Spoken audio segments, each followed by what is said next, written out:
Hello friends, कैसे हैं आप लोग। सबको मेरा जय भीम, नमो बुद्धाय। बाबा Saheb Ambedkar life and mission में आज का टॉपिक है, मैं हिंदू पैदा हुआ लेकिन हिंदू के रूप में नहीं मरूंगा। पूना पैक्ट के बाद देश भर में अछूतों के प्रति सवर्णों के व्यवहार में बड़ी नफरत पैदा होने लगे। उन्हें यह सहन नहीं हो रहा था कि डॉक्टर अंबेडकर जी के प्रयासों से अछूतों को विशेष अधिकार मिलेंगे। जगह जगह सामाजिक बहिष्कार व अपमान की घटनाएं घटित होती थी। 1935 में अहमदाबाद के कविथा गांव के अछूतों ने अपने बच्चों को स्कूल भेजना शुरू किया तो हिंदुओं ने उनका सामाजिक बहिष्कार कर दिया। इसी जिले के जनू गांव में महिलाओं ने मिट्टी की बजाय धातु के बर्तनों में पानी लाना शुरू किया तो हिंदुओं ने उनका भारी अपमान किया। इसी दौरान जयपुर के पास ही चकवाड़ा गांव में अछूतों ने एक सामाजिक समारोह में देसी घी में पकवान बनाए तो सवर्णों को यह सहन नहीं हुआ। अछूतों पर भीड़ ने लाठियों से हमला किया, तैयार खाना जमीन पर फैला दिया और खाने से भरी कढ़ाइयों में मिट्टी मिला दी। उन दिनों गांधी जी अहमदाबाद में रहते थे, लेकिन उन्होंने ऐसी घटनाओं को रोकने के लिए विशेष प्रयास नहीं किए। सवर्णों का हृदय परिवर्तन कराने में उन्हें सफलता नहीं मिल रही थी। गांधी जी का हरिजन सेवक संघ भी इस दिशा में असफल था। 13 अक्टूबर 1935 को महाराष्ट्र के नासिक जिले के येवला में अछूतों का एक विशाल सम्मेलन होने जा रहा था। अखबारों में यह खबर फैल गई कि येवला सम्मेलन में डॉक्टर अंबेडकर जी धर्म परिवर्तन की घोषणा करने वाले हैं। यह खबर आग की तरह फैल गई। बाबा साहब के मित्रों व साथियों ने उनसे पूछा कि क्या यह खबर सही है। कई सनातनी हिंदुओं ने डॉक्टर अंबेडकर जी से आग्रह किया कि फिलहाल वह ऐसी घोषणा नहीं करें। हिंदुओं को हृदय परिवर्तन का कुछ समय और दे। केलकर, होपतकर, चिपलुनकर, शास्त्री और मात्रे जैसे समाज सुधारकों ने इस तरह का पत्र डॉक्टर अंबेडकर जी को लिखा। डॉक्टर अंबेडकर जी पिछले 10 वर्षों से हिंदू समाज में सुधार के लिए निरंतर प्रयास कर रहे थे। अछूतों का जीवन नरकीय था।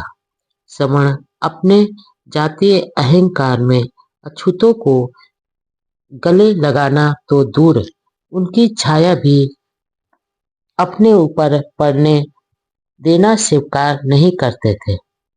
हालांकि महाहड़ताल सत्याग्रह के दौरान हुए अपमान के बाद ही डॉक्टर अंबेडकर जी व साथियों ने यह महसूस कर दिया था कि हिंदू समाज किसी भी दशा में अछूतों को स्वीकार नहीं करेगा, इसलिए इस धर्म को छोड़ना ही उचित होगा। लेकिन इसके बावजूद भी वे इंतजार करते रहे और इसी में सुधार के प्रयास करते रहे। महान सत्याग्रह का कोर्ट में मुकदमा चल रहा था। बार बार पैरवी के लिए वहां जाना पड़ता था। एक बार भारी बारिश से मार्ग रुक गया। जहां मोटर रुकी वहां कोई अछूत बस्ती नहीं थी। किसी सवर्ण का दिल नहीं पिघला, किसी ने शरण नहीं दी और ना भोजन दिया। बाबा साहब घर आने के बाद इतने दुखी हुए कि खूब रोए और 2 दिन तक अपने कमरे में ही रहे। मित्रों ने आकर उनसे शांत रहने का आग्रह किया। 1929 में ही जलगांव में अछूतों का यह सलाह दी थी कि सारी कोशिशों के बावजूद यदि कोई खास समय तक सवर्ण हिंदुओं का हृदय परिवर्तन नहीं होता है तो वे तुम्हारे दुखों की तरफ ध्यान नहीं देते और जो धर्म इंसान नहीं समझता, इंसान की तरह जीवन में खान पान रहन सहन और स्वयं का विकास करने की स्वतंत्रता नहीं देता है, उसे त्याग कर तुम बिना हिचक दूसरे धर्म को स्वीकार करो जिसमें यह सब है, हिंदुओं का हृदय परिवर्तन हो। अम्बेडकर जी ने बहुत इंतजार किया।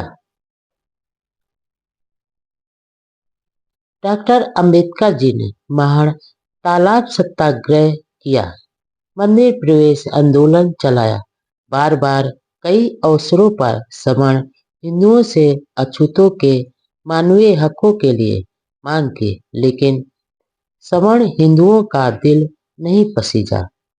यदा कदा कोई सहानुभूति जता देता था, लेकिन कोई ठोस काम शुरू नहीं किया, उल्टा विरोध ज्यादा हुआ। डॉक्टर अम्बेडकर जी ने अछूतों के लिए पृथक निर्वाचन की मांग की, गोलमेज सम्मेलन में की तो उसका भी गांधी जी जैसे नेताओं ने भारी विरोध किया, जो अपने आप को अछूतों का हमदर्दी मानते थे। ब्रिटिश सरकार ने भी कम्युनल अवार्ड के तहत अछूतों को अधिकार दिए तो गांधी अमर अनशन पर बैठ गए। पूना पैक्ट के समय हिंदू नेताओं ने छुआछूत के खिलाफ ठोस आंदोलन की बात कही, हरिजन सेवक संघ भी बनाया, लेकिन सब औपचारिकता ही रही और अछूतों को हमेशा भुलावे व धोखे में ही रखा। डॉक्टर अम्बेडकर के नेतृत्व में अछूत समाज जितना हिंदुओं से अपने इंसानी हकों के लिए गुहार करता रहा, उतना ही सवर्ण हिंदू समाज निर्दयी होता रहा। जात आधारित वर्ण व्यवस्था का विरोध किया तो उसे आदर्श व्यवस्था साबित करने के लिए हिंदू समाज के साथ खुद गांधी भी सबसे आगे रहे। इस प्रकार पूरे देश में अछूतों के खिलाफ मानो जहर खोल दिया गया। गांव से लेकर शहर तक अछूतों से नफरत का माहौल था। बाबा साहब ने लंबे समय तक यह इंतजार किया कि हिंदू समाज में कहीं से तो अच्छे व्यवहार के कुछ संकेत मिले, लेकिन रूढ़वादी समाज को तो यह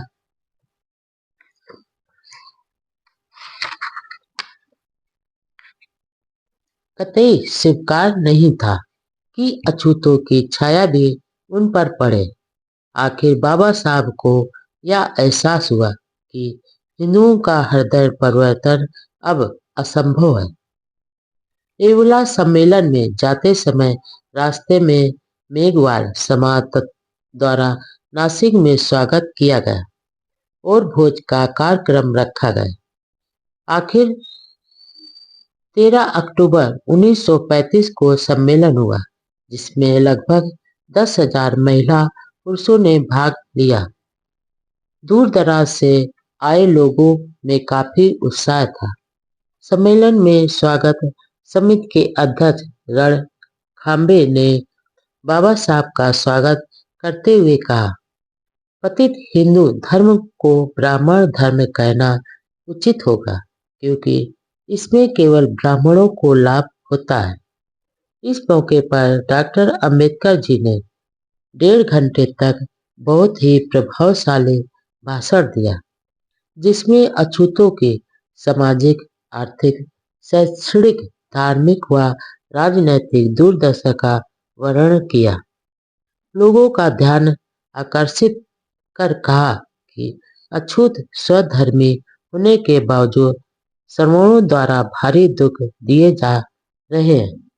उन्होंने महाड़, तालाब व नासिक मंदिर प्रवेश सत्याग्रह का भी जिक्र करते हुए कहा, सवर्ण हिंदुओं के अमानवीय व्यवहार को उजागर किया।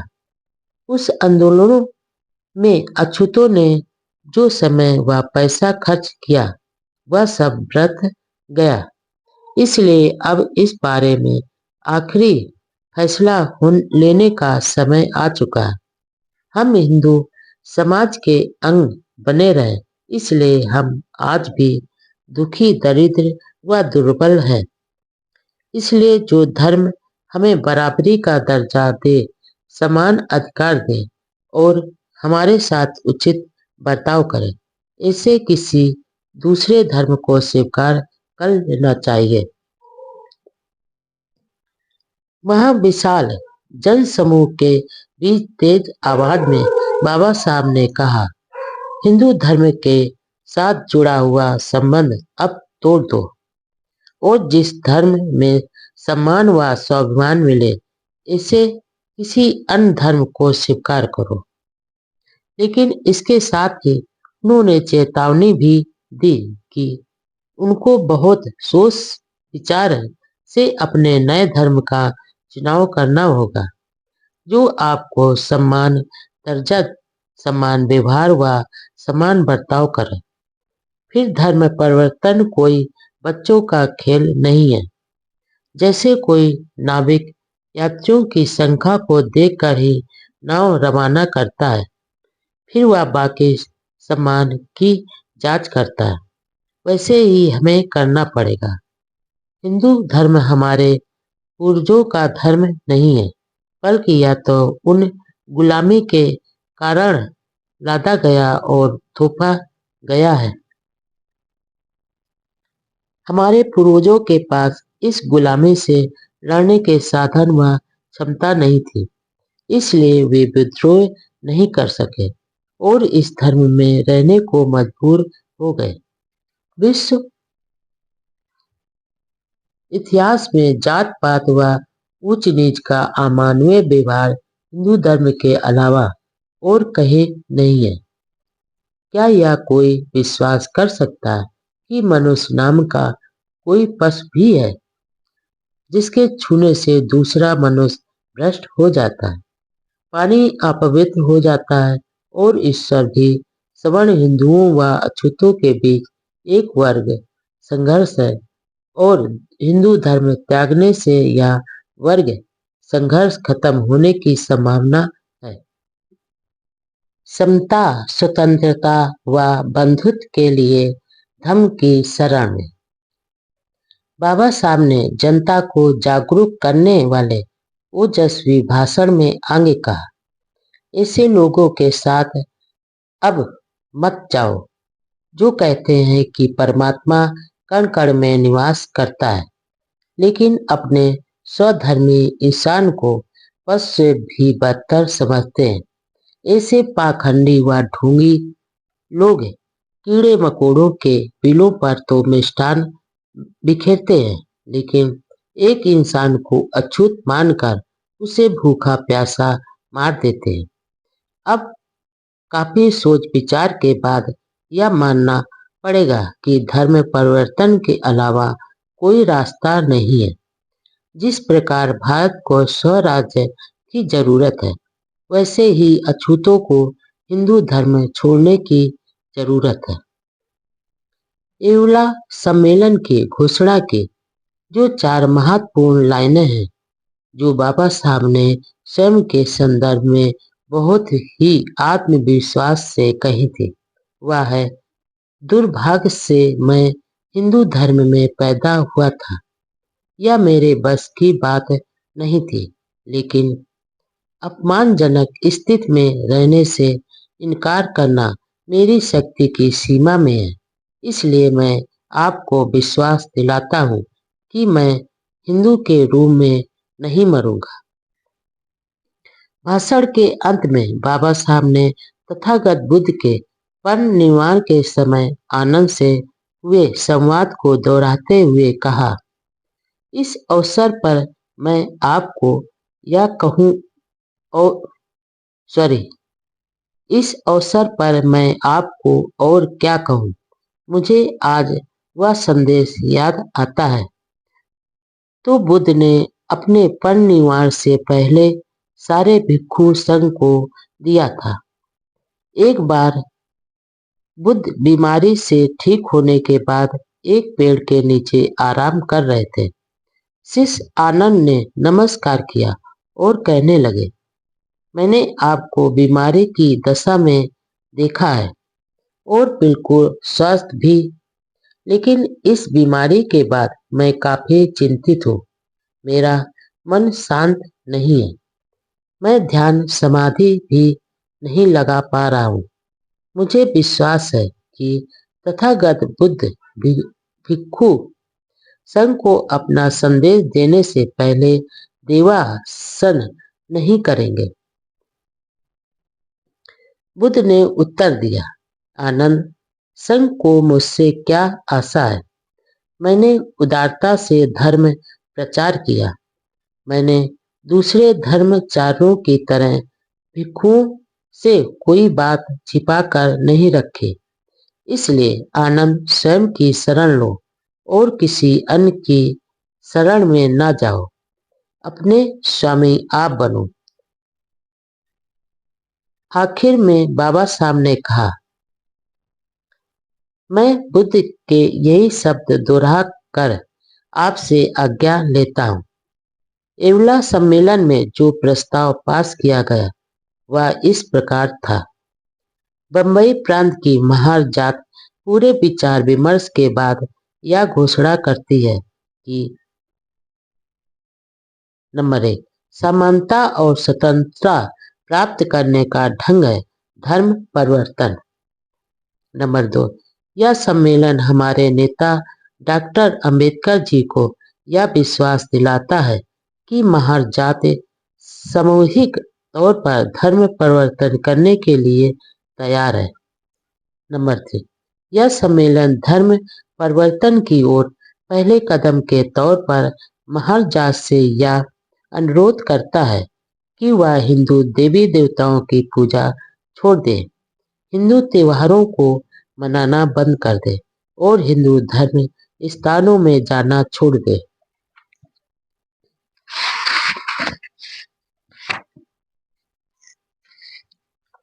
धर्म परिवर्तन के इस प्रस्ताव का सभी नर नारियों ने सर्वसम्मति से अनुमोदन किया। डॉक्टर अंबेडकर के जीवन की एक नई शुरुआत। एवला सम्मेलन में धर्म परिवर्तन की घोषणा से डॉक्टर अंबेडकर जी के जीवन में एक नई शुरुआत हुई। साथ ही देश दुनिया के राजनैतिक, सामाजिक व धार्मिक क्षेत्रों में जोरदार हलचल मच गई। ईसाई, इस्लाम व सिख धर्म के नेताओं की ओर से राजगृह में बधाई तारों व पत्रों का ढेर लग गया। सभी ने कहा कि वे अछूतों का अपने अपने धर्म में स्वागत करने को तैयार हैं।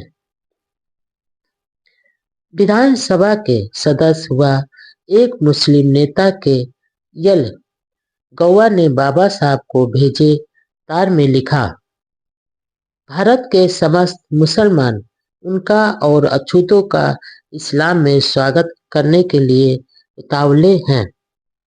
हैदराबाद के निजाम ने तो इसके लिए करोड़ों रुपयों की मदद की भी पेशकश कर दी। बंबई के मेथा डिस्ट्रिक्ट एपिस्कोपल चर्च के बिशप ब्रेंटन थारबन ने एक बयान में कहा कि वह डॉक्टर अंबेडकर जी के धर्म परिवर्तन की घोषणा का स्वागत करते हैं और यदि पिछड़े वर्गों के लोग जीवन में नए मार्ग की ओर जाना चाहते हैं तो उन्हें ईसाई धर्म ग्रहण करना चाहिए। महाबोधि सोसाइटी सारनाथ बनारस के सेक्रेटरी देवप्रिय पली सिन्हा ने बाबा साहब को भेजे एक टेलीग्राम में कहा कि सोसाइटी डॉक्टर अंबेडकर जी और उनके अनुयायियों को बौद्ध धर्म अपनाने पर निमंत्रण देती है। एशिया के बहुसंख्यक लोगों द्वारा स्वीकार किए गए बौद्ध धर्म में सामाजिक व धार्मिक भेदभाव नहीं है, जात भेद नहीं है। हम सभी को समानता देते हैं और इसमें कोई जात पात नहीं है। अमृतसर हरमिंदर साहब संस्था के उप प्रधान सरदार दलीप सिंह तो आबिया ने बाबा साहब को भेजे एक तार में कहा कि वे सिख धर्म स्वीकार कर लें। सिख धर्म एक ही वाहिगुरु को मानता है, हर व्यक्ति को समान मानते हुए प्रेम करता है और सभी को समानता का दर्जा देता है। पटियाला रियासत बहुत ही सम्मानित रियासत थी। उसके महाराजा भूपेंद्र सिंह ने भी डॉक्टर अंबेडकर जी से सिख धर्म में दीक्षित होने का अनुरोध किया। इसके विपरीत डॉक्टर अंबेडकर जी को ऐसा पत्र भी मिला था जिसमें सिख धर्म में ना जाने की सलाह दी थी। बाबा सरदार सिंह अमृतसर ने लिखा, मैंने खुद सिख धर्म के विकास व प्रचार के लिए बहुत प्रयास किए, लेकिन मुझे भी यह अछूत कहकर पुकारा जाता है। अकाल तख्त के पास का अमृत छकने के बाद भी हमारे ऊपर से जाति सूचक कलंक नहीं हट सका। गांधी जी ने अपनी प्रतिक्रिया में कहा, डॉक्टर अंबेडकर द्वारा धर्मांतरण की घोषणा की गई है, जो बहुत ही दुर्भाग्यपूर्ण घटना है। उनके जैसा महान शिक्षा संपन्न और उच्च उद्देश्यों में लगे व्यक्ति का क्रोध अछूतों पर ढाए जा रहे अत्याचारों को देखकर भड़क उठता है।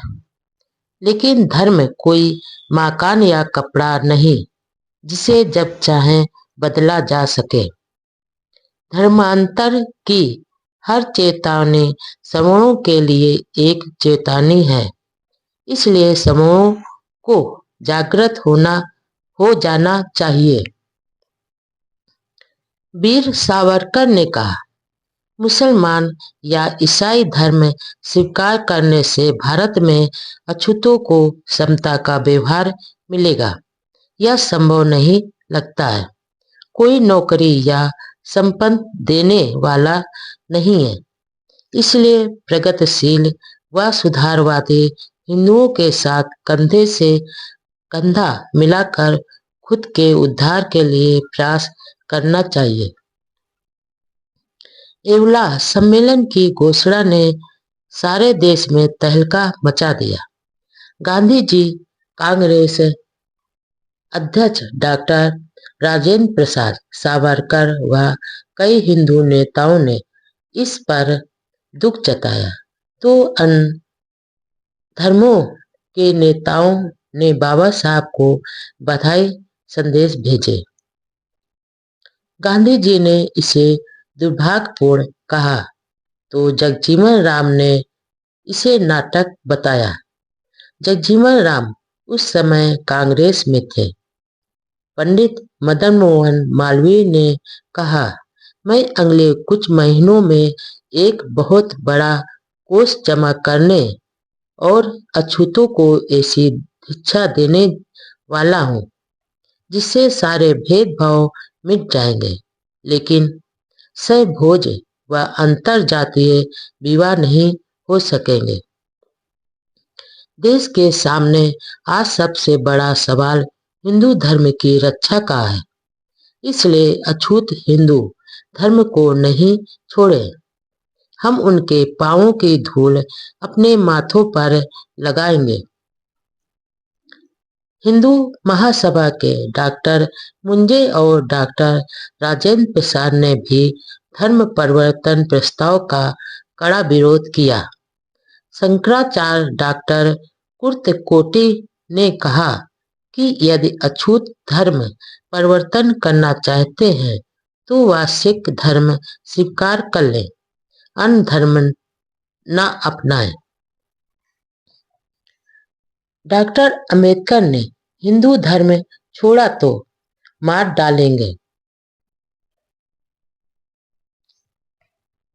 धर्म परिवर्तन के ऐलान का सिर्फ सवर्ण हिंदुओं ने ही विरोध नहीं किया, बल्कि कुछ अछूत नेताओं ने भी उन्हीं के सुर में सुर मिलाया। बंबई के बाल कृष्ण देवरुखकर जैसे अछूत नेताओं ने इसका विरोध किया। इसके साथ ही घटना पर आश्चर्य व्यक्त किया। इसी तरह गोल में सभा में बाबा साहब के साथी रहे अछूत नेता श्रीनिवासन ने कहा कि धर्मांतरण से दलित वर्गों की संख्यात्मक शक्ति कमजोर हो जाएगी, इसलिए अपने अधिकारों के लिए इसी व्यवस्था में रहते हुए संघर्ष करना चाहिए। बाबा साहब के एक अन्य साथी डॉक्टर सोलंकी ने कहा कि अछूत नवयुवकों को हिंदू धर्म में ही रहकर उसमें सुधार लाने की कोशिश करनी चाहिए। ऐसे ही नारायण काजरोलकर को तो मानो सदमा ही पहुंच गया। उन्होंने कहा, जिन डॉक्टर अंबेडकर ने अछूतों में निराशा की आस जगाई, वे ही उन्हें आत्महत्या के लिए कहे। यह देखकर मुझे अफसोस हो रहा है। धर्म कोई व्यापार के लेन देन की चीज नहीं है।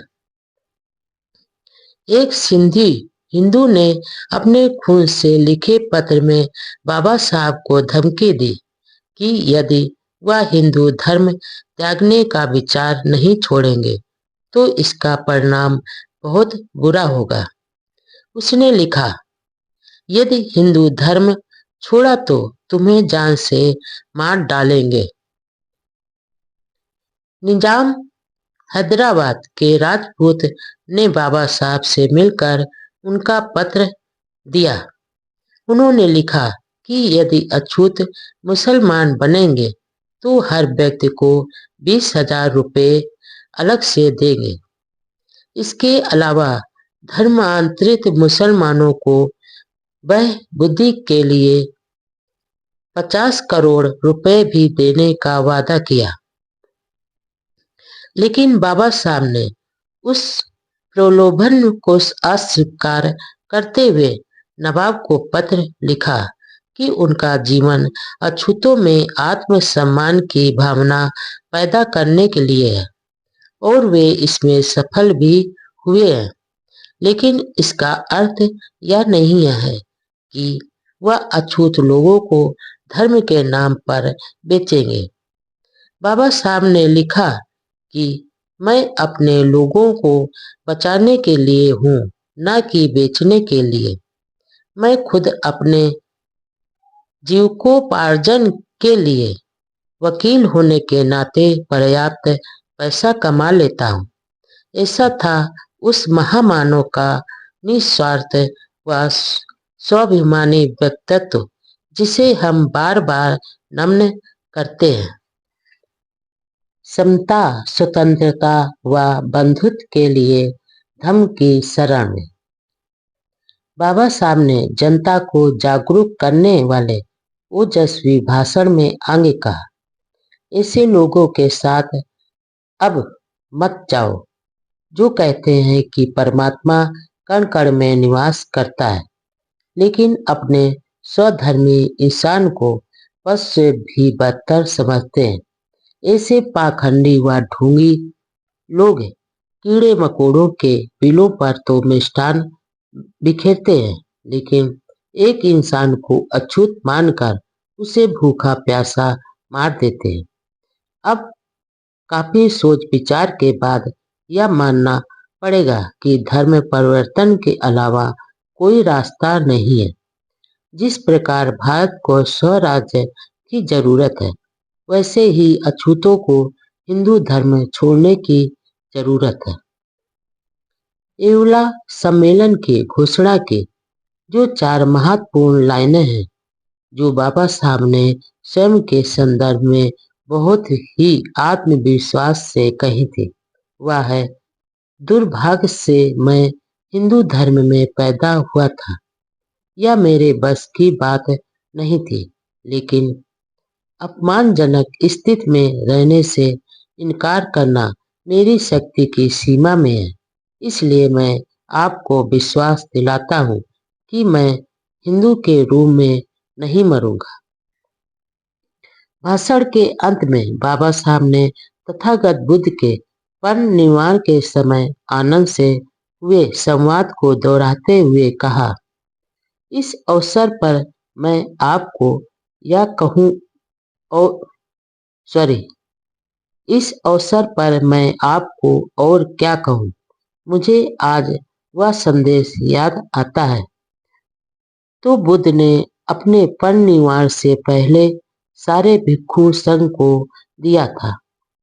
एक बार बुद्ध बीमारी से ठीक होने के बाद एक पेड़ के नीचे आराम कर रहे थे।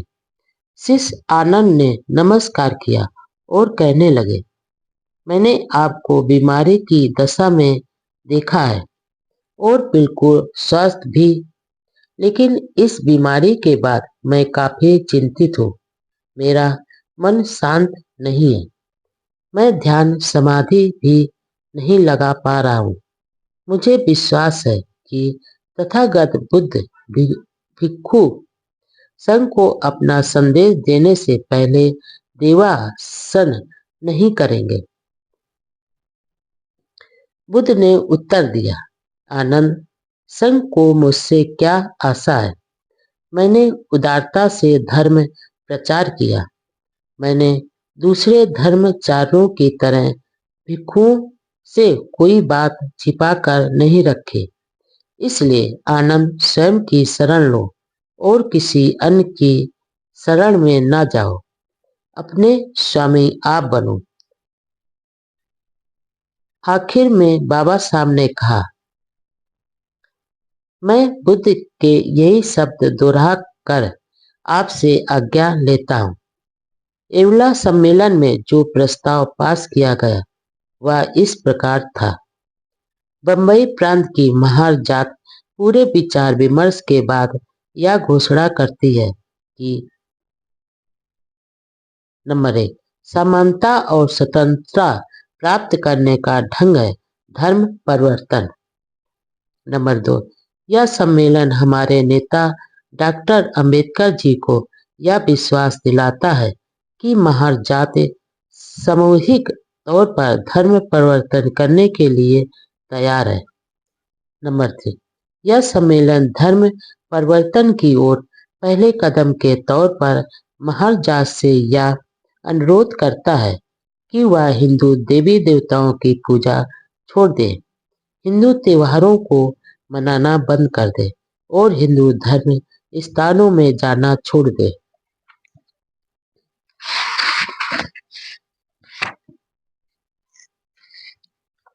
धर्म परिवर्तन के इस प्रस्ताव का सभी नर नारियों ने सर्वसम्मति से अनुमोदन किया। डॉक्टर अंबेडकर के जीवन की एक नई शुरुआत। एवला सम्मेलन में धर्म परिवर्तन की घोषणा से डॉक्टर अंबेडकर जी के जीवन में एक नई शुरुआत हुई। साथ ही देश दुनिया के राजनैतिक, सामाजिक व धार्मिक क्षेत्रों में जोरदार हलचल मच गई। ईसाई, इस्लाम व सिख धर्म के नेताओं की ओर से राजगृह में बधाई तारों व पत्रों का ढेर लग गया।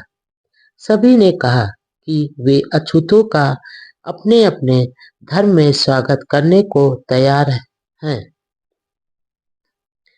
विधानसभा के सदस्य व एक मुस्लिम नेता के यल गौवा ने बाबा साहब को भेजे तार में लिखा, भारत के समस्त मुसलमान उनका और अछूतों का इस्लाम में स्वागत करने के लिए उतावले हैं।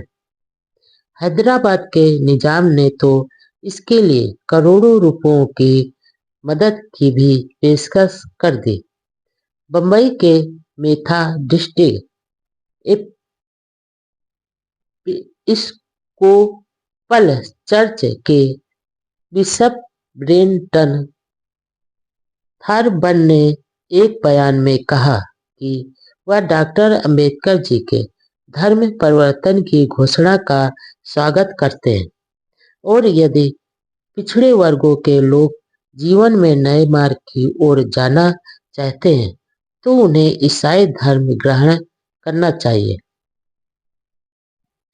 महाबोधि सोसाइटी सारनाथ बनारस के सेक्रेटरी देवप्रिय पली सिन्हा ने बाबा साहब को भेजे एक टेलीग्राम में कहा कि सोसाइटी डॉक्टर अंबेडकर जी और उनके अनुयायियों को बौद्ध धर्म अपनाने पर निमंत्रण देती है।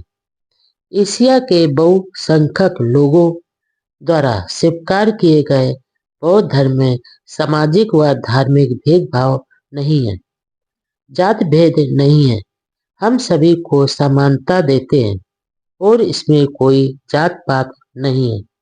अमृतसर हरमिंदर साहब संस्था के उप प्रधान सरदार दलीप सिंह तो आबिया ने बाबा साहब को भेजे एक तार में कहा कि वे सिख धर्म स्वीकार कर लें। सिख धर्म एक ही वाहिगुरु को मानता है, हर व्यक्ति को समान मानते हुए प्रेम करता है और सभी को समानता का दर्जा देता है। पटियाला रियासत बहुत ही सम्मानित रियासत थी। उसके महाराजा भूपेंद्र सिंह ने भी डॉक्टर अंबेडकर जी से सिख धर्म में दीक्षित होने का अनुरोध किया। इसके विपरीत डॉक्टर अंबेडकर जी को ऐसा पत्र भी मिला था जिसमें सिख धर्म में ना जाने की सलाह दी थी। बाबा सरदार सिंह अमृतसर ने लिखा, मैंने खुद सिख धर्म के विकास व प्रचार के लिए बहुत प्रयास किए, लेकिन मुझे भी यह अछूत कहकर पुकारा जाता है। अकाल तख्त के पास का अमृत छकने के बाद भी हमारे ऊपर से जाति सूचक कलंक नहीं हट सका।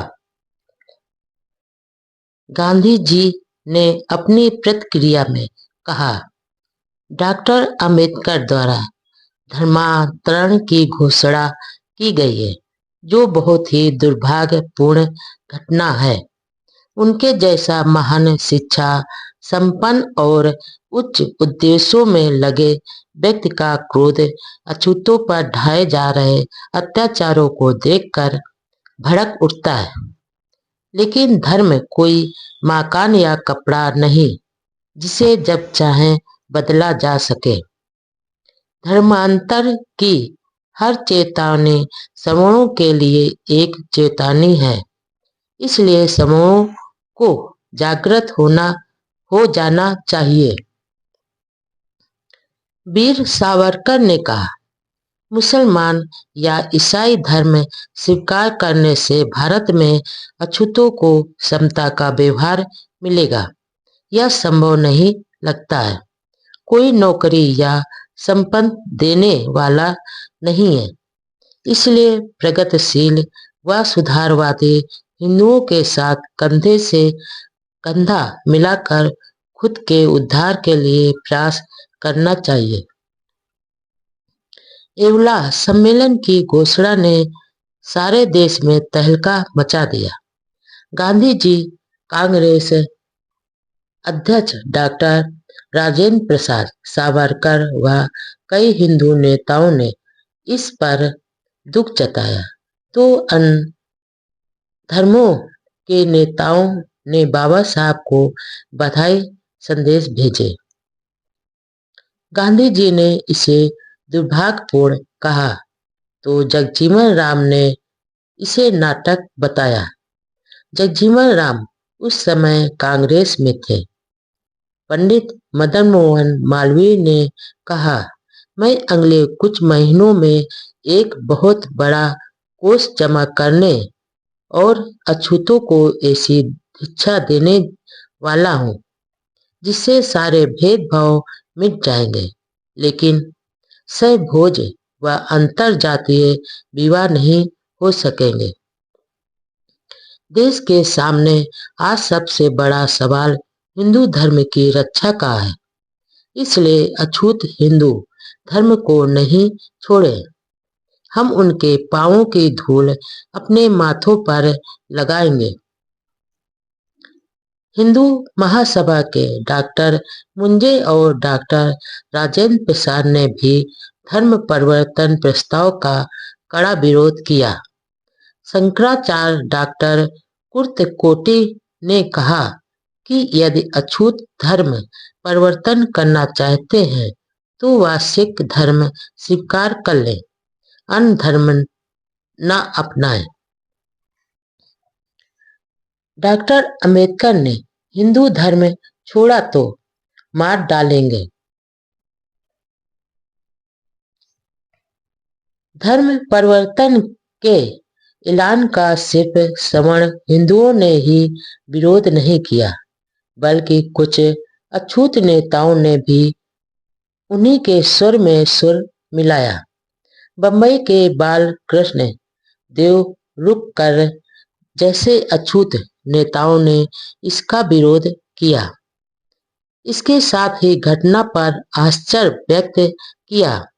इसी तरह गोल में सभा में बाबा साहब के साथी रहे अछूत नेता श्रीनिवासन ने कहा कि धर्मांतरण से दलित वर्गों की संख्यात्मक शक्ति कमजोर हो जाएगी, इसलिए अपने अधिकारों के लिए इसी व्यवस्था में रहते हुए संघर्ष करना चाहिए। बाबा साहब के एक अन्य साथी डॉक्टर सोलंकी ने कहा कि अछूत नवयुवकों को हिंदू धर्म में ही रहकर उसमें सुधार लाने की कोशिश करनी चाहिए। ऐसे ही नारायण काजरोलकर को तो मानो सदमा ही पहुंच गया। उन्होंने कहा, जिन डॉक्टर अंबेडकर ने अछूतों में निराशा की आस जगाई, वे ही उन्हें आत्महत्या के लिए कहे। यह देखकर मुझे अफसोस हो रहा है। धर्म कोई व्यापार के लेन देन की चीज नहीं है। एक सिंधी हिंदू ने अपने खून से लिखे पत्र में बाबा साहब को धमकी दी कि यदि वह हिंदू धर्म त्यागने का विचार नहीं छोड़ेंगे तो इसका परिणाम बहुत बुरा होगा।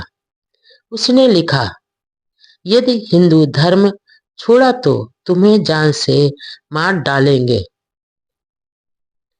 निजाम हैदराबाद के राजपूत ने बाबा साहब से मिलकर उनका पत्र दिया। उन्होंने लिखा कि यदि अछूत मुसलमान बनेंगे तो हर व्यक्ति को 20,000 रुपये अलग से देंगे। इसके अलावा धर्मांतरित मुसलमानों को वह बुद्धि के लिए 50 करोड़ रुपए भी देने का वादा किया। लेकिन बाबा साहब ने उस प्रलोभन को अस्वीकार करते हुए नवाब को पत्र लिखा कि उनका जीवन अछूतों में आत्मसम्मान की भावना पैदा करने के लिए है और वे इसमें सफल भी हुए हैं। लेकिन इसका अर्थ यह नहीं है कि वह अछूत लोगों को धर्म के नाम पर बेचेंगे। बाबा साहब ने लिखा कि मैं अपने लोगों को बचाने के लिए हूँ, न कि बेचने के लिए। मैं खुद अपने जीविकोपार्जन के लिए वकील होने के नाते पर्याप्त पैसा कमा लेता हूँ। ऐसा था उस महामानव का निस्वार्थ व स्वाभिमानी व्यक्तित्व जिसे हम बार बार नमन करते हैं। बाबा साहब का झुकाव सिख धर्म की ओर भी था।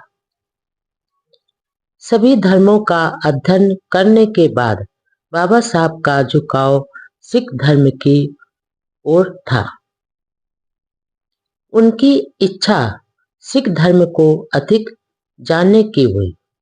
उन्होंने दादर बंबई में सिखों की रामदास कॉलेज स्थापना में मदद की। उसके बाद 1936 में उनके भतीजा मुकुंद राव व पुत्र यशवंत राव सहित कुछ लोगों को सिख धर्म के बारे में ज्यादा जानकारियां लेने के लिए अमृतसर भेजा।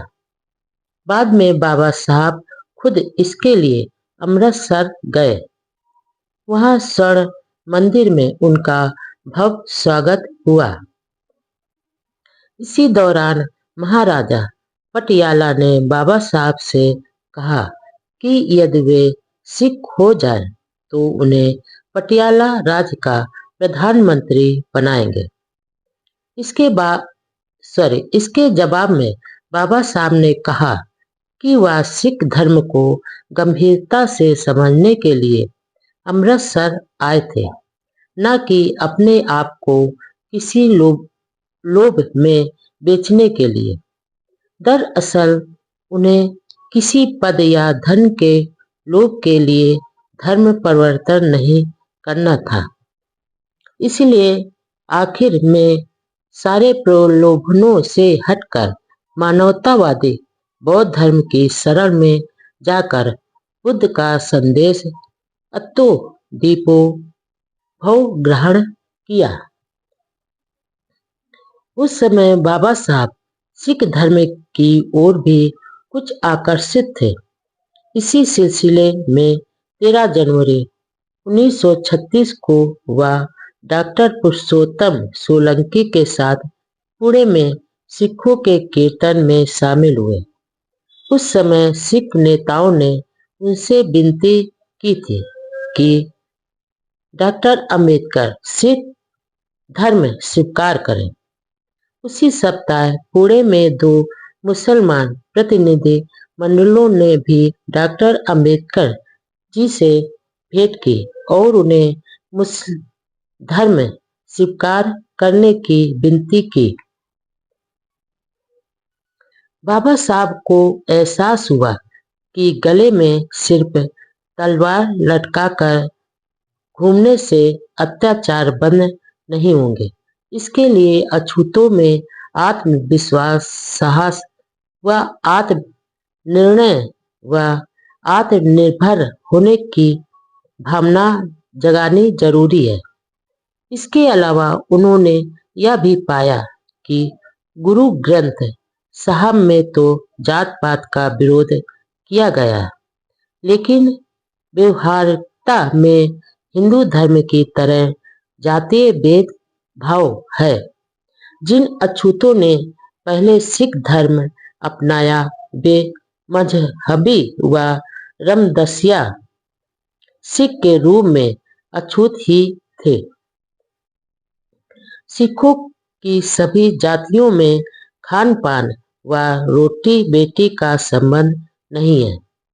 फिर सिख धर्म भी ईश्वर व आत्मा परमात्मा के विश्वासों से मुक्त नहीं था। लंगर में सभी साथ खाना खाते हैं। गुरुओं की वाणी में समानता का संदेश है, लेकिन आचरण में असमानता है।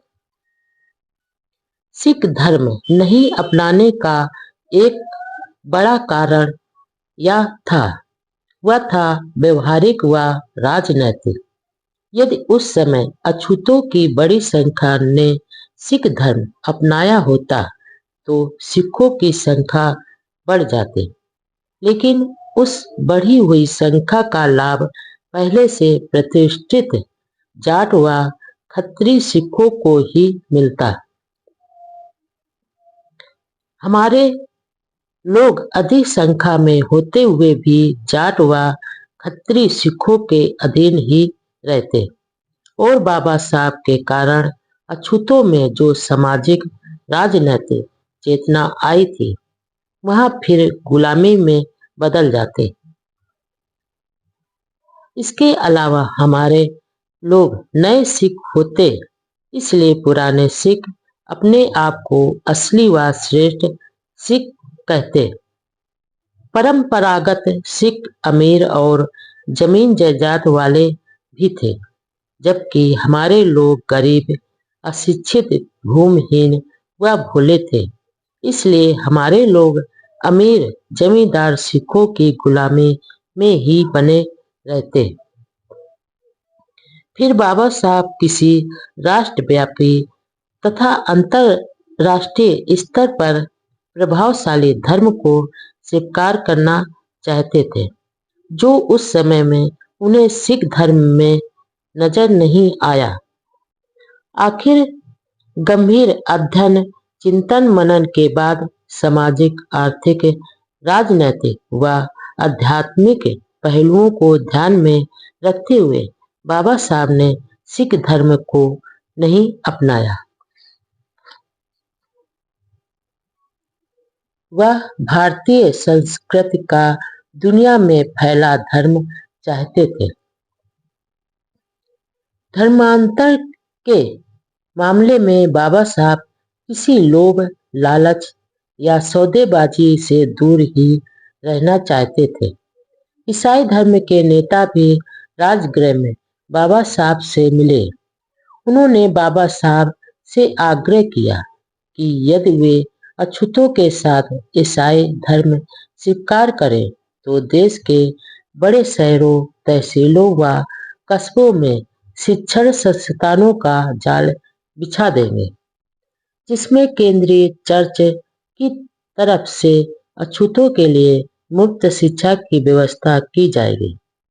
इसके अलावा करोड़ों रुपयों की अलग से मदद की जाएगी।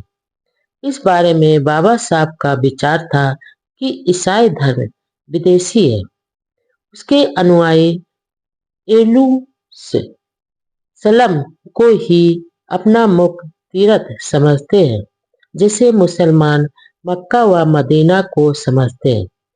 इससे ईसाई वे लोगों में यरूशलम के प्रति ही ज्यादा श्रद्धा होती है। इसके बारे में बाबा साहब ने स्पष्ट कहा,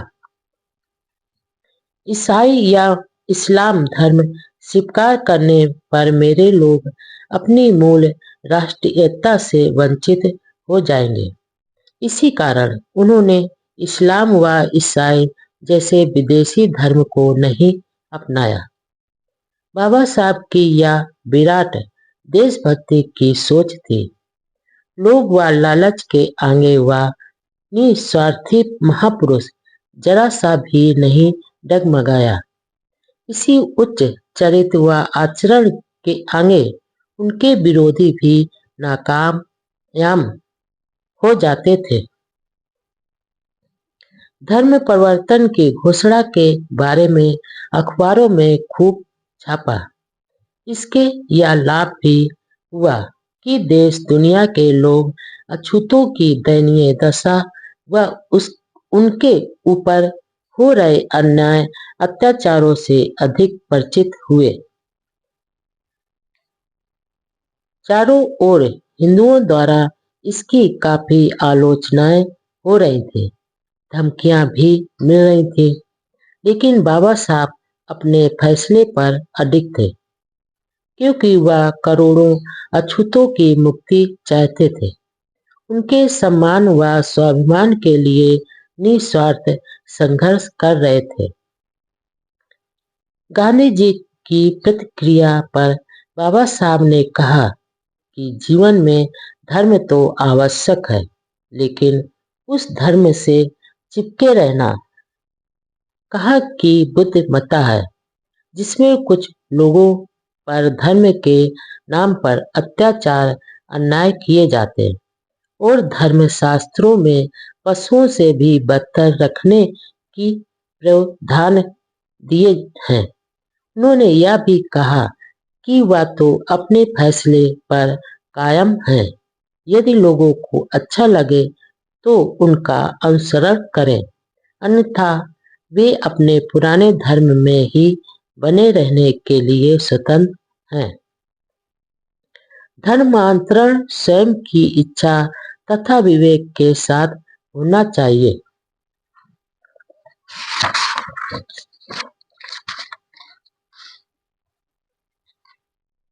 वह करोड़ों अछूतों की धार्मिक मुक्ति भी चाहते थे। आलोचकों को उत्तर देते हुए बाबा साहब ने कहा, हिंदू धर्म को तिलांजलि देने का अछूतों का उद्देश्य सवर्ण हिंदुओं के अत्याचारों से मुक्ति पाना है और जब तक इससे छुटकारा नहीं पाएंगे प्रगति करना असंभव है। अछूतों का निशाना उन एड़ियों से संबंध तोड़ना है जो अब तक उनको कुचलती आ रही हैं। हमारा मकसद उस पत्थर को ही ठोकर मारना है जो हमें नीचे दबाए हुए है। कुछ लोग यह कहते हैं कि धर्म समाज के लिए आवश्यक नहीं है, लेकिन मैं इस विचार से सहमत नहीं हूँ। मैं धर्म को जीवन और सामाजिक कार्यों के लिए जरूरी समझता हूँ। हिंदू समाज की रचना की नींव वह धर्म है जो मनुस्मृति में अंकित है। मेरे विचार में हिंदू समाज में उस समय तक समानता नहीं आ सकती जब तक यह स्मृतियों पर आधारित है। डॉक्टर अंबेडकर द्वारा यह घोषणा करोड़ों अछूतों की थी। एक चित्रकार थी। बाबा साहब के सामने अब इसके सिवा कोई विकल्प नहीं था। सहन करने की सीमा तो कब की पार हो चुकी थी। धर्म परिवर्तन का फैसला अछूतों के दुखों की अनसुनी कर रहे निरंकुश हिंदू समाज पर जोरदार वार था, जिससे अखबारों की दुनिया में तेज उबाल आ गया। वैसे अब तक सभी को यह एहसास हो गया था कि बाबा साहब की रुचि बौद्ध धर्म के प्रति थी। उन्होंने अपने बंबई निवास का नाम राजगृह रखा था। उनके स्टडी रूम में भगवान बुद्ध के चित्र लगे हुए थे। उनके बेडरूम में भी बुद्ध की प्रतिमा रखी हुई थी। स्कूल के दिनों में शिक्षक कृष्णा जी क्लेशकर की दी हुई बुद्ध की जीवनी को पढ़ कर भी वह बुद्ध की शिक्षाओं से बहुत प्रभावित थे। इसलिए आसपास के साथी मित्रों को विश्वास हो गया था कि वह बौद्ध धर्म ही अपनाएंगे, क्योंकि यह भारतीय है। इसके प्रमुख तीर्थ भारत में ही है और यहीं से उस महामानव की करुणा, प्रेम व शील की वाणी दुनिया भर में फैली। ईसाई व इस्लाम से पहले बौद्ध धर्म ही विश्व धर्म बना और आज भी एशिया सहित पूर्व के कई देश बुद्ध के मानवतावादी मार्ग के अनुयायी हैं। इसलिए बाबा साहब का बुद्ध के प्रति गहरा झुकाव स्वाभाविक था।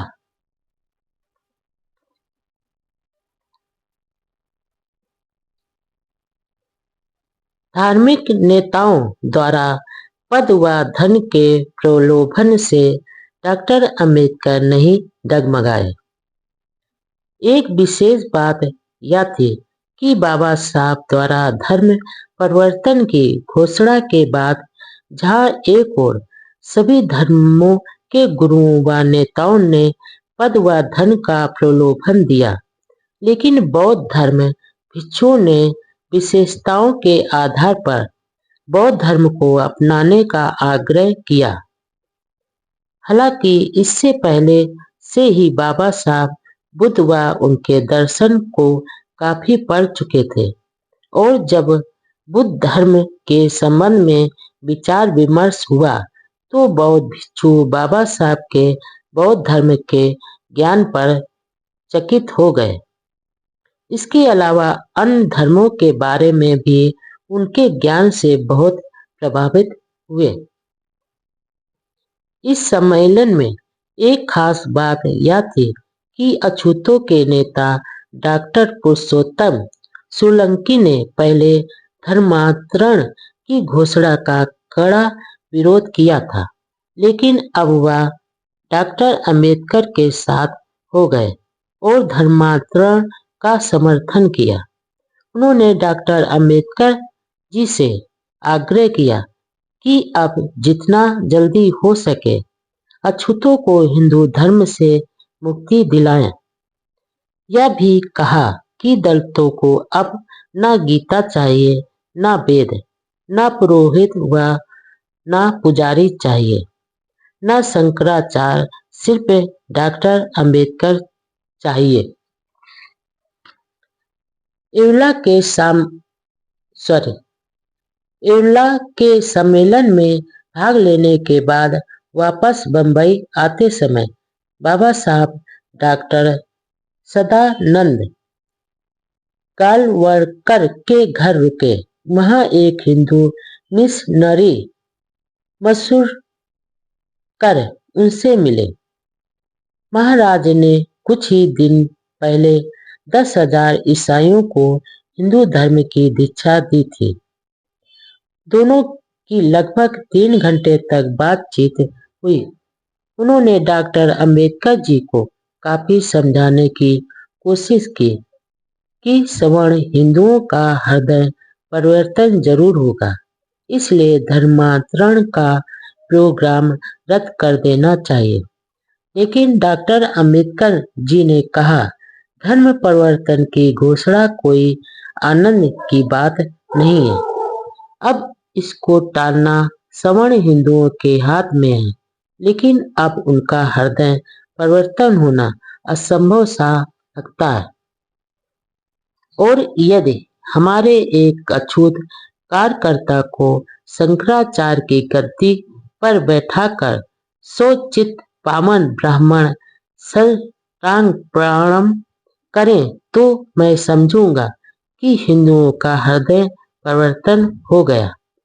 लेकिन 10,000 ईसाइयों को शुद्धि के बाद हिंदू धर्म में प्रवेश कराने वाले मसूरकर महाराज विद्वान डॉक्टर अंबेडकर के तर्कों के आगे फिर बोल नहीं पाए।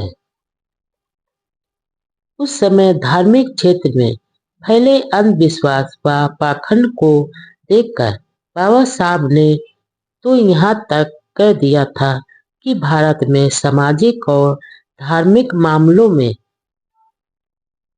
कुमाल पाशा या मुसोलिनी जैसे तानाशाहों की जरूरत है। उन्होंने कहा कि मैं अंधविश्वास व पाखंड में विश्वास नहीं करता, इसलिए मेरा हिंदू धर्म में विश्वास नहीं रहा। इवला सम्मेलन की घोषणा का संदेश अखबारों को भेजा गया।